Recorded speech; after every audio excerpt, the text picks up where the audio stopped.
What's good, YouTube? And welcome back to a brand new video.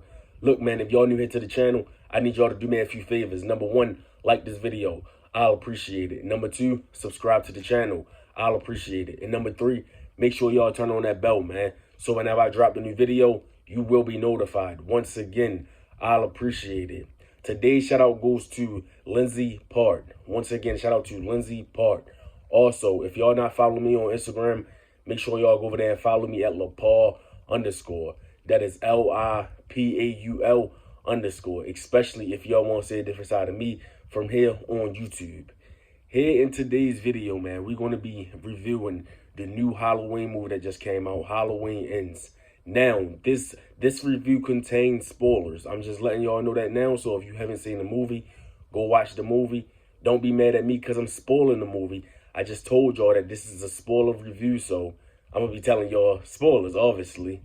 With all of that stuff out the way, let's get into the video. Now, I'm going to just start off by saying this, man. They was not lying when they said Halloween Ends is going to be different from Halloween Kills and Halloween 2018. Right away, man. You know, in the intro, usually, like when we get the creepy music, the Halloween theme and all that stuff like that, just a creepy vibe. This here, it was just a totally different vibe, man. The songs that they chose was interesting. I'm not gonna lie to you. It was very different. They even did homage to Halloween 3 Season of the Witch. The way the titles looked at, the words was blue and stuff like that, man. It was definitely a homage to Halloween 3 Season of the Witch. Now, the character Corey Cunningham, it wasn't a bad idea, man, to have a character like him in this movie. I'm not even gonna lie, like, I understand that they had to do something different because, like, let's be real. Throughout the years, man, these Halloween movies have done the same thing over and over and over and over. So it's just like, you know, I appreciate them for trying to go a different route with this movie and tell a different story and stuff like that. It's just that some of the stuff was not executed like I wanted it to be. Like, I felt like some of the decisions and stuff could have been different. Some of the things could have been, you know, just better overall, to be honest. But like, I get what David Gordon Green and them was trying to do with this character. I really do. And I appreciate that they did something, you know, different with it. Okay, so in the beginning of the movie, you got Corey, you know, coming over to babysit this child or whatever. You know, around this time, Corey, he don't seem like, you know, he's so evil, like he's like, you know, possessed, quote unquote, I guess y'all want to say. You know, he just seemed like a good 21-year-old, you know, just coming over to babysit.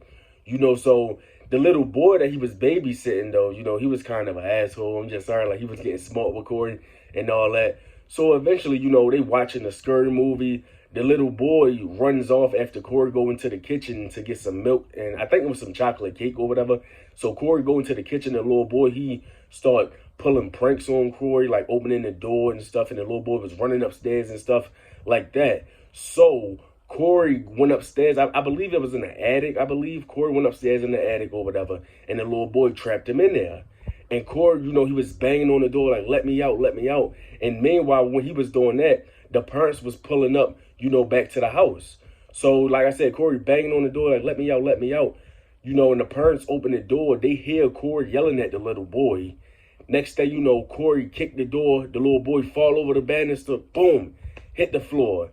Man, when I tell y'all, that death was brutal, man. The way that looked it was just crazy, man. It was crazy. The little boy died, and the parents, it was like, what have you done? And they was looking up at Corey. Title card kicked in. I'm like, man, that opening scene, man, that whole sequence, that was great. So Corey, he wound up getting out of jail eventually. I'm not even sure how long he was in there. I don't know if they said that. That's the thing with this movie. I got to watch this movie a few more times because, you know, I still don't really know how to feel about this movie. I'm not even going to lie to y'all. Overall, I don't know how to feel about this movie just yet. So I'm going to still have to watch this movie a few times. But I'm not sure if they said how long he was in prison. But anyway, he was at the store getting a glass of milk. And, you know, he was drinking his milk. Then when he left out of the store, these guys had pulled up on Corey. I guess they was, you know, they used to go to school with him or something, or they knew him or something. But anyway, they started messing with him. They wanted him to buy them some cigarettes and stuff, and he said no. So they just started bullying him, and they reminded him of what he did to Jeremy, you know, when he killed the little boy. They was reminding him. So eventually Corey got mad. He squeezed the glass and like broke in his hand, cut his hand open. They pushed him. Luckily, Lori had popped up, basically, told him to get off and leave him alone and stuff like that. So then they went into the store. Lori or Corey, they slashed his tires. She was like, you want me to do it or you going to do it? So he did it. He slashed their tires and they pulled off. Eventually, Corey, he wound up meeting Allison because in this movie, Allison is now a nurse. So Lori, took him there. And Allison, that's how Allison and Corey basically, met each other and locked eyes and I guess fell in love at first sight.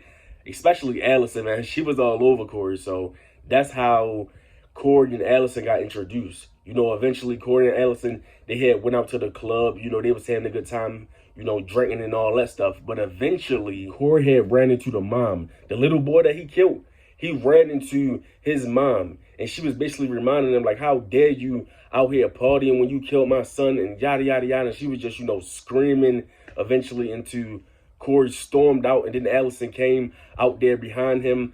And he felt like, he was like, where were you? Where were you at when she was doing all this? And Allison was like, oh, I didn't know and stuff like that. Man, it was a scene in this movie when Lori and Officer Hawkins was at the supermarket and when Lori was leaving out of the market. The lady, was like, hey, excuse me, this was your neighbor. The boogeyman, you let him out because you was worried about him, something like that. And I was shocked, man, that the lady was still alive. The one that Michael stabbed in the neck with the light bulb in Halloween Kills, man, I was surprised she was still alive, man. I couldn't believe that when I seen it. So eventually, Corey was on his way home, I guess, and he was on a bridge, but the same bullies, they had pulled up on him again. And, they was bullying him again and stuff, broke his glasses, wound up throwing him over the bridge where the sewer was at. And I guess, Michael, he pulled Corey into the cave with him. And he was just waiting for Corey to get up. Corey started roaming around. Eventually, Michael grabbed him by his neck. They locked eyes. And I guess that's where the evil got transferred. I guess that's when Corey got possessed, I guess. I don't know, man. It was kind of weird and it was kind of crazy. A lot of people was wondering, like, why didn't Michael just kill Corey when he dragged him in the cave, since they was trying to portray like, oh, Michael, he needed to kill people to get, strong again, I guess, from his injuries from Halloween 18 and Halloween Kills. And it been 4 years later. So they were saying like, yeah, he need to kill people to get strong again. So the question is why he didn't just kill Corey right then and there. I don't know why he needed Corey to, basically get him back in that killing mindset. Like, I don't know, man. I guess, like I said, I guess this is why they said this movie was going to be different, because this is different, man. It really is. So eventually, Michael, like I said, he grabbed Corey by the throat. They look into each other's eyes. They start having flashbacks or whatever. Well, Corey started having flashbacks of the things that he did. Michael let him go. He crawled out of the cave and stuff like that. And like I said, I guess that's where he got possessed at. And speaking of Michael, man, let me just say this, man. I do not like how they portrayed Michael in this movie. I really don't, man. I really don't like how they portrayed Michael in this movie, man. I understand that, they was trying to take a more realistic approach to it. Like, okay, he is a human. He's not supernatural. He's injured from his wounds, like I said, in Halloween 18 and Halloween Kills, so he's hurt. I get that, but it's just like, man, y'all could have used Michael a little bit better in this movie, man. He just looked like Corey B-I-T-C-H, man. For real, man. He was just listening to Corey. Corey was telling him what to do and stuff like that. Like, even when he was in the cave, even when Corey ran back in the cave with that other guy and he let that other guy in there so Michael can kill him. Like, Michael was fighting the guy. The guy knocked Michael off. Corey grabbed him like, oh, here, come get him. And then he's screaming at Michael like, get up, come get him. Show me how it feels and stuff like that. And then Michael get up and actually listen to Corey. I'm just like, bro, really? This is not the original Michael Myers to me. This is not Halloween 78 Myers, Halloween 18 Myers, Halloween Kills Myers. It's not. But like I said, I guess that's why they said this movie was going to be different. Because I'm just looking at this and I'm like, man, Michael would not have listened to him. Michael would have slit Corey's throat too after he killed that other guy. That's the Myers I know. Not listening to a 21-year-old. Like, man, it was just crazy, man. I didn't like how they handled Michael in this movie. I don't. And then, this is the funny part, man. This was actually laughable. I can't believe I'm saying this, but this was laughable. You have Corey coming back in the cave, right? Literally wrestling Michael Myers, wrestling him. And he took his mask from him. Like, he just slammed Michael Myers on the ground, took his mask, and crawled out the cave, and Michael just set up. I'm like, bro, really? A 21-year-old just beat Michael Myers? Like I said, I understand that Michael's supposed to be weak from his injuries, but it's just like, bro, it's kind of not believable to me. Like, I'm sorry, like, it's just kind of not believable to me at all. But speaking of this Corey character, call me crazy, man, but I feel like this Corey character should have been Cameron. Cameron from 2018 and Halloween Kills. And I say that because at least with Cameron, we've known him since 2018. So I feel like it would have been better if, you know, they start giving hints early on in this trilogy, at least in Halloween Kills, that they start giving hints that, you know, Cameron would eventually go down this path where he's like, okay, I'm obsessed with Michael Myers. I want to be the new Michael Myers. I felt like they should have done that with Cameron instead of introducing a new character at the end of the trilogy. That's how I feel. Anyway, I felt like it would have been more natural and it would have flowed a lot better. So like I said, Corey, he wrestled Michael Myers, take his mask, put his mask on, and then Corey, he goes around, he start killing and stuff. That's one thing I will say about this movie. The kills in this movie is good, man. Especially that guy at the radio tower, when Corey went in there and bashed his head and his tongue was hanging out his mouth and Corey cut his tongue out his mouth. Stuff like that, man, that was crazy, man. And when he blowtorched the guy's face, the guy's mouth, it was just crazy, man. So yeah, the kills was good in this movie. It wasn't like bloody and stuff like Halloween Kills was, but the kills was pretty good in this movie. So Corey, he's doing all this killing, you know, throughout the night or whatever. Eventually, he goes back to Lord Schrode's house, and Laurie shot herself. Well, quote unquote, shot herself. She made Corey think that she shot herself, and Corey opened the door, and she was like, "Did you really think I would kill myself?" Boom, boom. Shot him twice. Corey fell off the banister downstairs, you know, and he took the mask off.